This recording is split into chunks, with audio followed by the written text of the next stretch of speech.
कि आइन की धज्जियां न उड़ाएं। चीफ जस्टिस कादी फायद ईसा का सुन्नी इत्तेहाद काउंसिल की मखसूस नशिस्तों के खिलाफ अपीलों के केस में सलमान अकरम राजा से मुकालमा। रिमार्क्स में कहा है कि आप मुतासर जमात नहीं हैं, अगर मुतासर जमात होती तो सामने आती। दौरान समाअत सुन्नी इत्तेहाद काउंसिल के वकील से चीफ जस्टिस कादी फायद ईसा ने इस्तफसार किया कि क्या आज़ाद अरकान ने PTI ज्वाइन ना करके सियासी खुदकुशी नहीं की। जस्टिस जमाल मंतुखेल ने कहा कि मखसूस नशिस्तें ऐसी जमात को ऐसी ही दी जा सकती हैं जिन्होंने इलेक्शन लड़ने की जहमत ही नहीं की। समाअत आज 9:30 बजे तक मुलतवी कर दी गई है। सुन्नी इत्तेहाद कौंसिल की मखसूस नशिस्तों के केस की फुल कोर्ट की रूबरू समाअत। सुन्नी इत्तेहाद कौंसिल के वकील फैसल सदीकी, कंवल शोजब के वकील सलमान अकरम राजा के दलाइल मुकम्मल। सुप्रीम कोर्ट आज दोबारा केस की समाअत करेगी। दौरान समाअत चीफ जस्टिस काजी फायद ईसा ने कंवल शोजब के वकील सलमान अकरम राजा को मुखातिब करते हुए कहा कि आइन की धज्जियां ना उड़ाएं, आप एक दरख्वास्त गुजार के वकील हैं, सियासी लोगों की बात ना करें। कल MQM आपके साथ थी, आज नहीं। कल सुन्नी इत्तेहाद ने भी ऐसा किया तो हमारे पास आएंगे।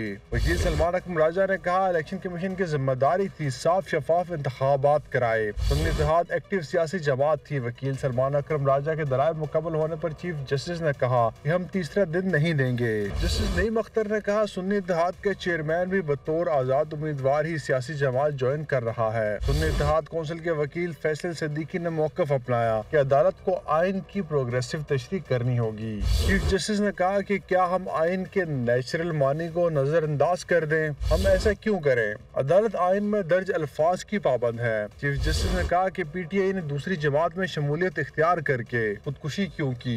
PTI अगर पॉलिटिकल पार्टी का वजूद रखती है तो दूसरी जमात में क्यों शमूलियत इख्तियार की। मखसूस नशिस्तों से मुतालिक आइन वाज़े है, कोई जज आइन से हटकर फैसला नहीं दे सकता। जस्टिस अतर मिनल्ला ने रिमार्क्स दिए कि प्रेस कॉन्फ्रेंस करने वालों को माफी बाकी निशाना।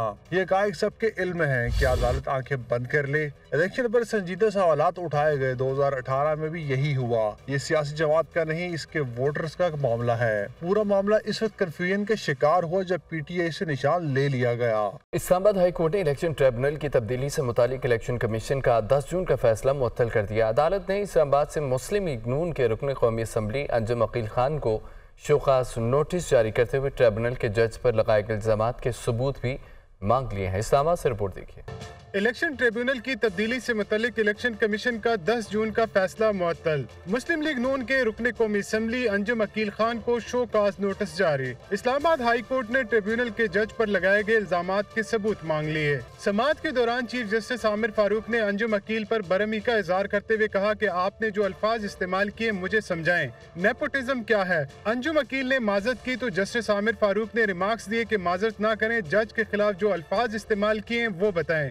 चीफ जस्टिस ने हुकूमत की जानिब से ऑर्डिनेंस जारी करने पर भी बरहमी का इजहार किया। रिमार्क्स दिए कि आप लोगों ने ऑर्डिनेंस की फैक्ट्री खोल रखी है, एक वह फैक्ट्री है और एक आपके ऑर्डिनेंस की। वो असला बनाते हैं और आप ऑर्डिनेंस। इसीलिए कह रहा हूँ कि पार्लियामेंट बंद कर दे। आपने रातों रात ऑर्डिनेंस जारी करके केसेस ट्रांसफर कर दिए। केस ट्रांसफर क्यों करवा रहे थे कि जज सिफारिश नहीं मान रहे थे। अदालत ने अंजुम अकील को शो काज नोटिस जारी करते हुए करार दिए कि अंजुम अकील खान जज के खिलाफ इस्तेमाल किए गए अल्फाज को डिफेंड करने में नाकाम रहे। इलेक्शन कमीशन में दायर करदा दरख्वास्त में अंजुम अकील ने तौहीन अमेज अल्फाज इस्तेमाल किए। Chief justice Lahore high court justice Malik Shahzad Ahmad Khan, chief justice Sindh high court Aqeel Ahmed Abbasi और चीफ जस्टिस शाहिद बिलाल हसन की सुप्रीम कोर्ट में बतौर जज तकर्री का नोटिफिकेशन जारी कर दिया गया।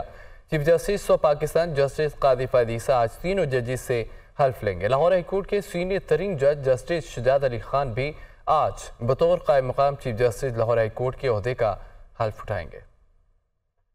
सुप्रीम कोर्ट में हाल ही में तैनात होने वाले 3 जजेस का तकर्रियों का नोटिफिकेशन जारी। Chief justice Lahore high court Malik Shahzad Ahmad Khan, chief justice Sindh high court Aqeel Ahmed Abbasi और लाहौर हाई कोर्ट के जस्टिस शाहिद बिलाल हसन को सुप्रीम कोर्ट में बतौर जज तैनात किया गया। तीनों जजेस की तकरीब हलफ बर्दारी सुप्रीम कोर्ट में होगी। चीफ जस्टिस पाकिस्तान जस्टिस काजी फायद ईसा तीनों जजेस से हलफ लेंगे। जस्टिस शुजात अली खान कायम मुकाम chief justice Lahore high court मुकर्रर। वफाकी वजारत कानून की जानिब से जस्टिस शुजात अली खान की तकर्री सेक्रेटरी का नोटिफिकेशन भी जारी। गवर्नर पंजाब सरदार सलीम हैदर खान कायम मुकाम चीफ जस्टिस से हल्फ लेंगे। हल्फ बर्दारी की तकरीब गवर्नर हाउस में होगी। सिंध हाई कोर्ट के सीनियर तरीन जज जस्टिस शफी सदीकी भी कायम मुकाम chief justice Sindh high court का हल्फ लेंगे। वज़ीर-ए-आज़म ऑफिस का ऑपरेशन अज़्म इस्तेहकाम पर बयान जारी। कहा गया है कि मुल्क के पायदार अमन और इस्तेहकाम के लिए हाल ही में ऐलान करदा विजन का नाम अज़्म इस्तेहकाम रखा गया है। ऑपरेशन अज़्म इस्तेहकाम गलत समझा जा रहा है।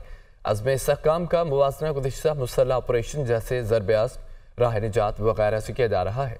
इस वक्त मुल्क में ऐसे कोई नो गो एरियाज नहीं है। अज़्म इस्तेहकाम का मकसद नज़रसानी शुदा कौमी एक्शन प्लान के जारी नफाज में एक नई रूह और जज्बा पैदा करना है। वज़ीर-ए-आज़म ऑफिस का ऑपरेशन अज़्म इस्तेहकाम पर बयान जारी। कहा गया है कि मुल्क के पायदार अमन और इस्तेहकाम के लिए हाल ही में ऐलान करदा विजन का नाम अज़्म इस्तेहकाम रखा गया।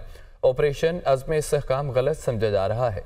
अज़्म इस्तेहकाम का मुवाज़ना गुज़िश्ता मुसल्लह ऑपरेशन जैसे ज़रब्याज़, राह निजात वगैरह से किया जा रहा है। इस वक्त मुल्क में ऐसे कोई नो गो एरियाज नहीं है। अज़्म इस्तेहकाम का मकसद नज़रसानी शुदा कौमी एक्शन प्लान की जारी नफाज में एक नई रूह और जज्बा पैदा करना है।